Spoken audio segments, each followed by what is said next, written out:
Bonjour à tous, c'est le grand JT des territoires de l'été. Bienvenue dans chaque édition. Nous vous proposerons les meilleurs reportages magazines de cette saison. Voici d'ailleurs le tout premier reportage de ces éditions. Footing et musculation, l'ambiance est religieuse dans cette salle de sport de la rue Briseux, à Rennes. Il y a 5 ans, l'enseigne rennaise l'Orange Bleu a racheté la chapelle d'un couvent qui accueillait des sœurs jusqu'en 2003. Et aujourd'hui, 1400 sportifs se dépensent à la lumière des vitraux.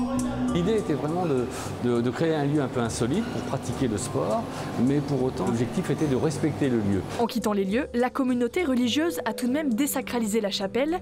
Concrètement, tout le mobilier utile aux cérémonies a été enlevé. Mais en arrivant, les adhérents longent tout de même ce crucifix avant de croiser la route du bénitier. Derrière le comptoir trône encore une plaque en l'honneur de la comtesse de Pimaudan qui fonda le couvent en 1885. Même époque, mais autre renaissance, rue du Général Patton, une petite chapelle bénite en 1866 est en train de se reconvertir dans l'art. On est à la chapelle Notre-Dame de Bon Secours et j'aimerais faire mon atelier de travail artistique dans ce superbe lieu. Anita Goran a acheté ce bâtiment à la ville de Rennes il y a 2 ans. Objectif, installer son atelier et proposer des expositions d'art contemporain. J'aimerais aussi garder la voûte céleste qui est particulièrement belle, peut-être pour la transformer en une sorte de caisson lumineux. On pourrait imaginer des impressions, des photographies. L'artiste ne peut pas faire tout à fait ce qu'elle veut. L'édifice n'est pas classé monument historique, mais il s'inscrit dans le plan local d'urbanisme. Aujourd'hui, à Rennes, il n'est pas rare de croiser des chapelles désacralisées car d'après le diocèse, il y a trop d'églises par rapport aux besoins. Les plus emblématiques édifices religieux transformés restent tout de même le couvent des Jacobins ou encore le théâtre du Vieux Saint-Étienne. Il pourrait être considéré comme un enquêteur des champs. Laurent Saint-Dizier opère dans les grands espaces de sa région depuis 10 ans à l'aide de ses outils favoris, des détecteurs de métaux. Une activité qu'il pratique pour le loisir, mais qui n'est pas sans intérêt pour les sols et leurs propriétaires, puisqu'il permet de dépolluer les terrains. Livia Buchler et Denis Lequien, journalistes pour Vosges TV, l'ont suivi le temps d'une sortie dans une parcelle agricole. Regardez ce reportage. Voilà ce qu'on trouve beaucoup. Donc du bouton. Ça c'est du bouton, des petites bagues quand même on en trouve. Ça c'est toutes des bagues mais sans intérêt quoi, c'est de la bague de pacotille. Et c'est majoritairement dans les champs que Laurent trouve ces objets qu'il conserve dans cette boîte depuis bientôt 10 ans et ses débuts dans la détection de métaux. Chaque semaine, pendant plusieurs heures, il parcourt les terrains agricoles à la recherche de trouvailles bien sûr, mais ce n'est pas le seul objectif. Il y a un aspect très important, donc on dépollue le plomb, l'alu, tous les métaux qui sont dans les champs en fait. Surtout du plomb, il y en a beaucoup, et de l'alu. On creuse sur les 20 cm, on enlève quasiment tout ce qu'il y a dans les 20 cm. Un loisir bon pour l'environnement, mais qui doit être pratiqué dans les règles. Bon, donc ça ira à la poubelle. Ça c'est de l'alu. Donc ça c'est un casse-croûte qui a été roulé en boule et qui a été jeté là. C'est juste de l'aluminium ça.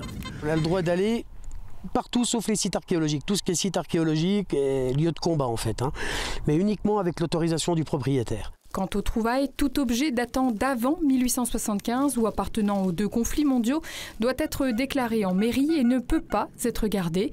Pour le reste, la décision revient au propriétaire du champ qui majoritairement laisse le butin aux détectoristes. Lors de notre tournage, hormis des métaux dédiés au recyclage, Laurent a fait une autre trouvaille. Ça c'est mieux. Ça c'est mieux. C'est une 5 francs d'Avrilliers, 1947. Bon, c'est de l'alu, c'est de l'alu, mais c'est sympa. Donc juste après-guerre. Chaque année, en moyenne, cet enquêteur des champs extrait environ 1 tonne de ferraille, 130 kg de cuivre et 100 kg de plomb. Et pour que les sols vosgiens continuent d'être dépollués de cette manière, une antenne vosgienne de la Fédération devrait voir le jour d'ici peu. Voilà, ouvrons maintenant notre page dédiée au changement climatique, à ses conséquences et aux innovations aussi qui en découlent. En quelques années, les eaux de la Corse et plus largement de la mer Méditerranée ont été colonisées par le crabe bleu. Ce crustacé venu d'Amérique est un fléau pour les autres espèces marines et pour les pêcheurs de l'île. Un problème pris très au sérieux par les scientifiques. Un reportage d'Angèle Ricciardi pour Télépaysé sur place. Les premières lueurs du matin inondent l'étang de Bigoulia, l'une des 7 réserves naturelles de l'île. Mais sous les eaux tranquilles vit un crabe bleu qui mange tous les poissons et détruit les filets des pêcheurs. D'habitude, ce sont 6 embarcations qui sillonnent l'étang. Aujourd'hui, Michel est tout seul. Ce crabe qui vient d'Amérique du Nord peut parcourir jusqu'à 15 km par jour et il n'a aucun prédateur. Alors, les dégâts sont très nombreux. C'est du matériel qui n'est pas fait pour les crabes.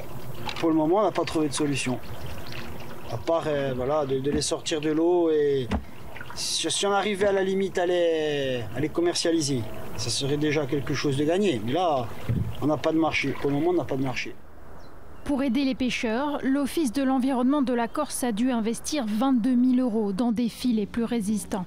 Mais aussi, des puces électroniques ont été installées sur plusieurs crabes pour surveiller les populations et mieux les contrôler. C'est une espèce qui s'est manifestement très bien adaptée, qui serait potentiellement aussi favorisée par le changement climatique et donc qui pose après souci une fois qu'elle est implantée, évidemment, sur l'ensemble de l'écosystème.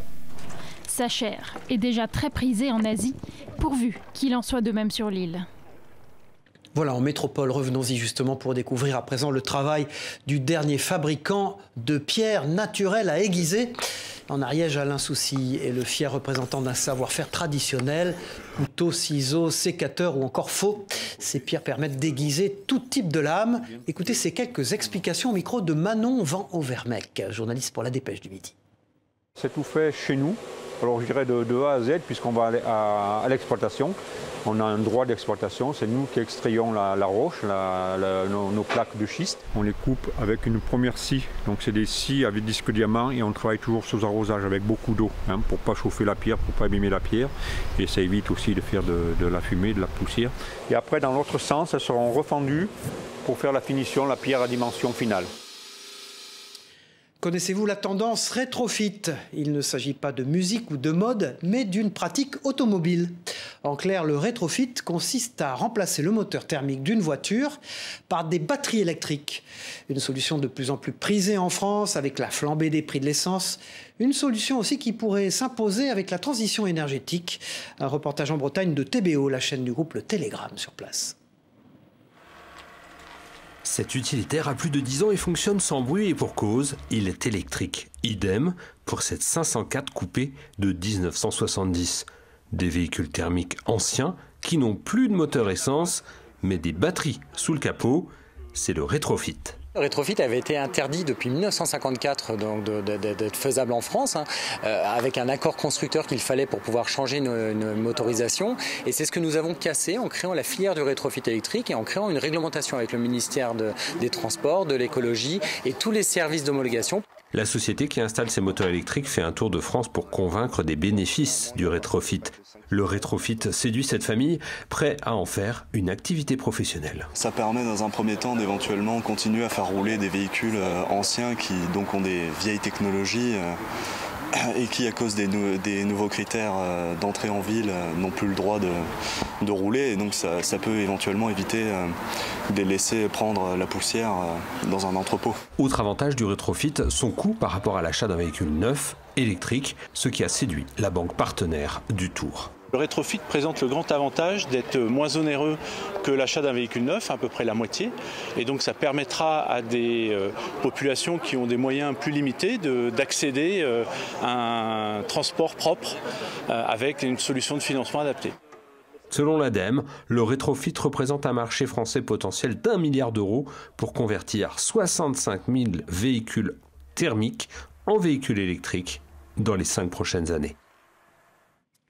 Voilà, et les voitures que vous allez voir désormais ne changeront sûrement pas de moteur tant elles sont précieuses pour leur propriétaire. Xavier Horry est un passionné des années 60 et plus particulièrement des voitures de cette époque. Il en compte des dizaines dans son garage et la rédaction de TL7 a eu la chance de s'y rendre pour une remontée dans le temps, sans radar ni péage. Regardez ce reportage. En épicier, en agriculteur ou bien encore en adjudant-chef de la gendarmerie. Xavier Horry est peut-être bien le seul à pouvoir exercer tous ces métiers et en même temps. À 44 ans, ce fan des années 60 fait vivre tous ces personnages à travers sa passion, la collection de véhicules qui nous replonge dans les 60s. Dans son hangar à Ferney, Xavier Horry a entreposé tous ces véhicules. Près de 70 voitures y sont précieusement abritées.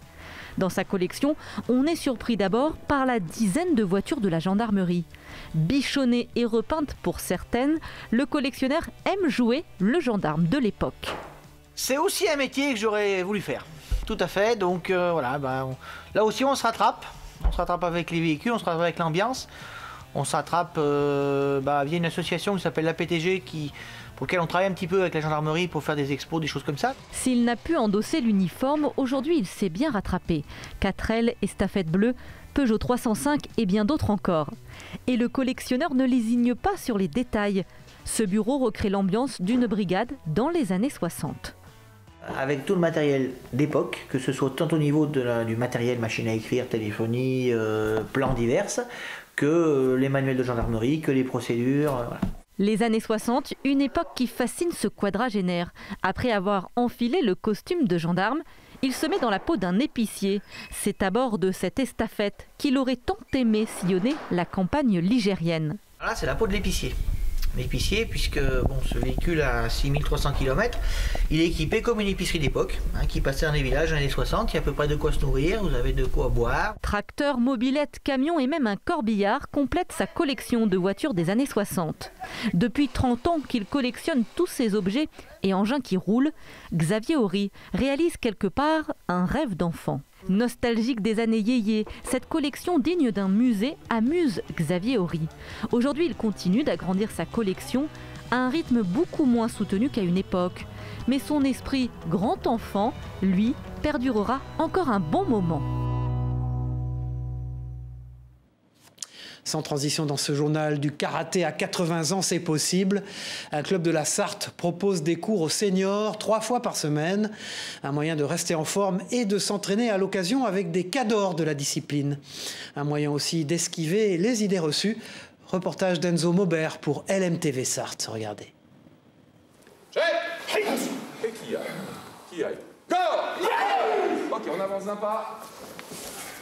Ne vous fiez pas à leur âge, ils ont beau avoir entre 60 et 90 ans, ce sont pour certains des karatékas expérimentés. Pendant que tu es en combat, Au dojo du club Samouraï 2000 au Mans, des séances sont spécialement réservées aux seniors, qu'ils soient ceinture noire ou débutants. ce cours il est fait pour toutes les personnes qui sont rentrées dans les arts martiaux, mais pour l'essence des arts martiaux, c'est-à-dire se préserver pas d'une attaque extérieure, parce qu'aujourd'hui on ne va pas se faire attaquer dehors normalement, mais plutôt de la maladie et de l'âge. Et l'âge n'a pas arrêté celui qu'on appelle Dédé. Plus de 40 ans de karaté à son compteur, et c'est pour lui un véritable remède. C'est comme la pomme le matin. Qu'est-ce que ça fait la pomme le matin? La pomme le matin, quand on dit je mange une pomme le matin, je vais moins souvent chez le médecin. Et c'est pour ça que je disais, quand on fait du karaté, on va moins souvent chez le médecin. Si le karaté fait travailler réflexe, concentration et mouvement, il permet aussi de créer du lien et de garder le moral. Ça permet justement d'éviter de s'enraciner, de s'encrouter, on va dire. C'est très convivial, on se souhaite nos anniversaires, à la limite on est une petite bande d'amis, et même des fois on fait participer nos épouses, et donc c'est génial si vous voulez. Ça aide aussi à vivre, à donner un mental dans la vie, c'est pas toujours facile, quelquefois on tombe dans des trous, etc. Bon, à 84 ans, on a déjà connu la maladie, etc., l'hospitalisation. Mais ça aide à se relever à chaque fois. Et c'est ça qui est important pour moi. Bien plus qu'un sport de défense, fouler le tatami peut donc éviter non pas de vieillir, mais de devenir vieux. Et puis un conseil de lecture maintenant dans ce JT avec le dernier roman d'Antoine Sénanque, nommé Croix de cendre. Son nouvel ouvrage mêle roman d'aventure, fresque historique et polar médiéval. Il nous emmène sur les routes de France pendant l'Inquisition, mais aussi sur les routes de la soie en Crimée pour découvrir les origines de la peste noire. Un roman idéal pour cet été sur les plages. Un reportage exclusif de Christophe Rigaud. Regardez. Croix de cendre, le dernier roman d'Antoine Sénanque, nous plonge en plein Moyen-Âge, le siècle des calamités, au temps de la peste noire et de l'Inquisition. C'est le siècle de la famine, d'un nouvel âge glaciaire qui fait que les loups sont dans les villes. C'est le siècle de la misère, de la guerre de 100 ans. Et c'est surtout le grand siècle de la grande peste noire du XIVe siècle qui reste le plus grand cataclysme qui a touché toute l'humanité. Donc c'est un siècle extrêmement obscur, mais au sein de cette obscurité, il y a des lueurs. Et c'est ces lueurs que j'ai voulu faire développer, on va dire, dans le livre. Et ces lueurs sont des lueurs spirituelles, c'est-à-dire avec des grandes figures spirituelles, notamment celle de Maître Eckhart, et de ces femmes merveilleuses qui étaient les béguines et qui ont un rôle à jouer important dans le livre. Vrai roman d'aventure et polar médiéval, Croix de cendre est aussi nourri de la philosophie de Maître Eckhart, un des grands intellectuels du Moyen-Âge. Maître Eckhart prétendait que nous étions tous capables de Dieu, c'est-à-dire que l'homme était capable de devenir intégralement Dieu par adoption, ce qu'est Dieu par nature, et qu'il n'y ait pas de différence finalement entre l'individu humain et la déité. Et évidemment, cette ambition énorme était assez mal digérée, si on peut dire, par l'Église catholique, et c'est ce qui a expliqué son procès en Inquisition. Le roman nous amène aussi en Crimée, pendant le siège par les Mongols d'un comptoir génois, d'où serait partie l'épidémie de peste noire. Un jour, lors de ce siège, la peste s'est allumée dans les rangs mongols et a commencé à décimer tous les guerriers mongols. Avant de s'en aller, le chef mongol a pris cette décision qui peut être considérée comme une des premières décisions de guerre bactériologique. Il a décidé de catapulter au-dessus des murs de Kaffa, qui était le comptoir génois, les cadavres de ces soldats infectés pour que les marins génois, en revenant chez eux, diffusent la peste dans l'Europe entière. Roman haletant, Croix de cendre d'Antoine Senanque a fait partie de la liste du prix Goncourt et depuis a été traduit en 9 langues. Ils ont marqué le temps dit de la Belle Époque. Les anciens palaces de la ville d'Aix-les-Bains en Savoie sont devenus des résidences. Ils n'accueillent donc plus de prestigieux clients, mais leur splendeur n'en reste pas moins éblouissante et regorge de souvenirs de la haute société du début du XXe siècle. Visite guidée et historique menée par Victoria Lopez de la rédaction de 8 Mont-Blanc. Il est considéré à son époque comme un novateur hardi. Alors que les grands hôtels sont situés en centre-ville, l'Italien Gaudens Rossignoli fait construire à la fin du XIXe siècle un établissement luxueux sur les hauteurs d'Aix-les-Bains, le Splendide. On ne savait pas si ça allait marcher, si les gens allaient accepter de sortir de la ville aussi loin pour être à l'hôtel. Mais ça marchera très très bien, très fort. À tel point qu'il agrandira, donc en 1906, il fera construire l'Excelsior. Il mourra 2 ans plus tard, en 1908. C'est son fils, Louis Rossignoli, qui a une trentaine d'années, qui est prêt à prendre la relève, qui la prend d'ailleurs avec brio et qui fera construire donc en 1913-14 le Royal. Les 3 établissements reliés à l'époque par une passerelle au-dessus de la route accueillent tout au long de la Belle Époque une clientèle cosmopolite friande de cure thermale. Les palaces attirent même des têtes couronnées comme l'impératrice Sissi en 1895. Au départ, elle devait faire qu'une seule semaine de cure à Aix et finalement elle s'est tellement plu à Aix et au Splendide qu'elle a fait ses 3 semaines, comme tout le monde, c'est toujours la prescription aujourd'hui. L'un de ses grands plaisirs, c'était prendre des bains de lait d'ânesse dans sa baignoire du Splendide. On a également eu le roi Georges Ier de Grèce. Donc lui, c'est l'une des têtes couronnées les plus fidèles à Aix puisqu'il est venu chaque année quasiment entre 1889 et 1912. L'histoire dit aussi, est-ce que c'est vrai, mais en tout cas qu'un Maharaja ou un émir arabe avait loué tout le premier étage du Splendide, donc qui est déjà l'étage le plus huppé, le plus cher. Et il avait donné comme consigne avant d'arriver, videz-le. Enlevez les meubles, les décors. Et donc quand ses serviteurs sont arrivés, ils ont monté les tentes dans les salons. Il était comme à la maison. Après cette période, les hôtels traversent les guerres sans dommages. Alors que la belle société délaisse peu à peu les villes d'eau, Splendide, Excelsior et Royal ferment leurs portes dans les années 60. Le mobilier est mis aux enchères et le bâtiment vendu en lot. Parmi les résidents d'aujourd'hui, Serge Sueur est un passionné de l'histoire des lieux. Il a créé une association pour conserver l'œuvre de Rossignoli. J'ai commencé par acheter un premier petit appartement. Puis j'ai lorgné pour acheter celui d'à côté et ainsi de suite. Parce que le problème de vivre dans ces palaces, c'est que ce sont d'anciennes chambres ou d'anciennes suites et qui sont parfois souvent linéaires en longueur. Il faut arriver à reconstituer un appartement susceptible de pouvoir recevoir les pièces à vivre, les autres pièces, etc. Avec son association, Serge Sueur se bat pour la restauration et la protection de ces établissements historiques. Il accueille chaque année le public dans le cadre des Journées du patrimoine, un patrimoine précieux et emblématique pour la cité thermale. Certains l'appellent l'incarnat, connu et reconnu pour ses qualités dans le monde entier. Le marbre rouge du Languedoc orne certains des plus beaux édifices du monde. La basilique Saint-Pierre de Rome ou le château de Versailles en est composé. Ce marbre unique et précieux est extrait de la montagne noire de l'Aude, un site étonnant et titanesque dans lequel nous emmène Anne-Sophie Pellegrini pour la rédaction de Via Occitanie. Regardez ce reportage.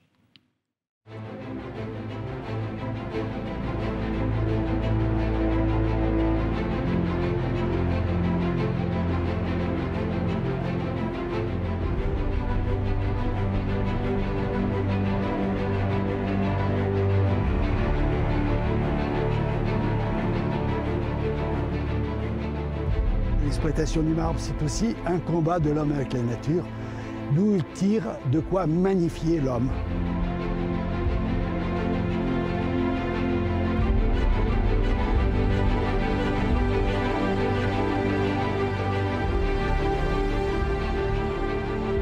Nous sommes sur le plateau des Terralbes, sur le piémont minervois de la montagne Noire dans l'Aude. C'est d'ici que proviennent les marbres qui ornent le Grand Trianon à Versailles et la plupart des édifices religieux et maisons bourgeoises d'Occitanie.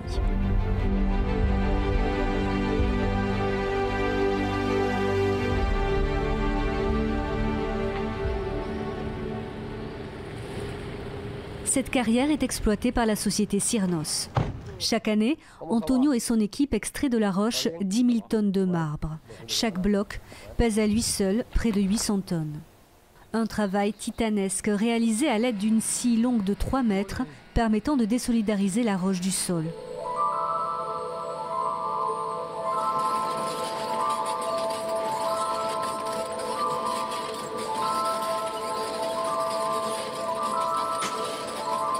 Au sommet, une foreuse perce la roche haute de 15 mètres afin d'y glisser un câble. Ce câble est composé de diamants qui permettent de découper la paroi. Il faut y ajouter de l'eau, car sans eau, il est impossible de découper. On glisse le câble du haut de la paroi jusqu'en bas, on le tire jusqu'au milieu de la place. Ensuite, on met la machine en marche sur les rails. Tout doit être en place au bon alignement et que la paroi soit toujours ouverte. Tiraillé par cette machine, c'est le câble qui tranche la roche. Le final est son détachement impressionnant. En 2020, une touriste a filmé la chute d'une plaque de marbre dont les blocs étaient destinés à la rénovation de la basilique Saint-Pierre de Rome. Ça bascule. Oh là là là là. Oh, ça tombe. On appelle cette pierre l'incarnat ou marbre rouge du Languedoc. Le marbre le plus prestigieux et le plus connu en France. Grâce à la proximité du canal du Midi, l'incarnat s'exporta dans toute l'Europe, très apprécié par Louis XIV et notamment l'Église, qui voyait dans la pierre la couleur rouge de la Passion du Christ, associée au blanc, symbole de pureté. Mais il n'est pas le seul type de marbre que renferment les carrières de Cosne. Il y a le turquin, le gris, le cervelas. Au total, 17 faciès se déclinent et s'étendent dans le Minervois sur 16 km, parcourant les communes de Cosne, Villeneuve et Féline. Sous chacune d'entre elles, c'est près de 400 mètres de couches de marbre qui reposent. Le résultat d'une histoire géologique qui débuta il y a plusieurs millions d'années, lorsque la montagne Noire n'était qu'un amas de récifs. Il y a 400 millions d'années, à l'emplacement où nous sommes ici, il y avait la mer, il y avait un océan. On a des sédiments carbonatés qui se déposent très lentement, millimètre après millimètre. C'est des coraux, des massifs de coraux, comme en bordure actuellement la barrière de corail au large de l'Australie. Petit à petit, ces fossiles et ce matériau va se transformer en roche. C'est ce qu'on appelle la diagénèse. Et si vous voulez, ça va prendre du temps. Ensuite, la tectonique des plaques qui s'est mise en place il y a 300 millions d'années, ces sédiments vont être broyés, contournés, chahutés. Et disons qu'au bout du compte, on a le marbre.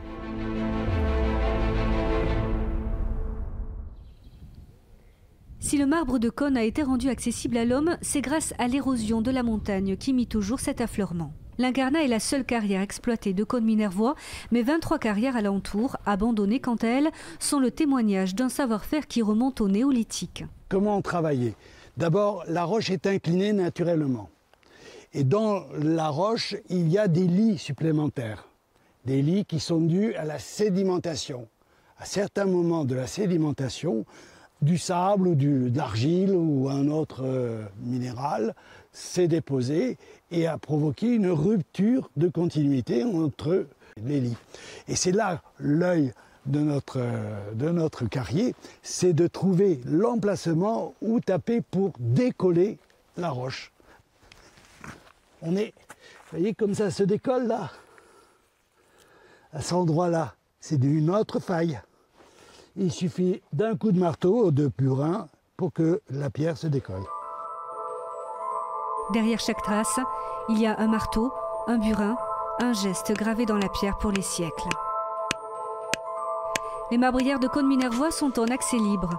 Des visites sont organisées par l'association des marbrières de Cosne sur réservation auprès de l'Office de tourisme Grand Carcassonne, antenne de Cosne-Minervois.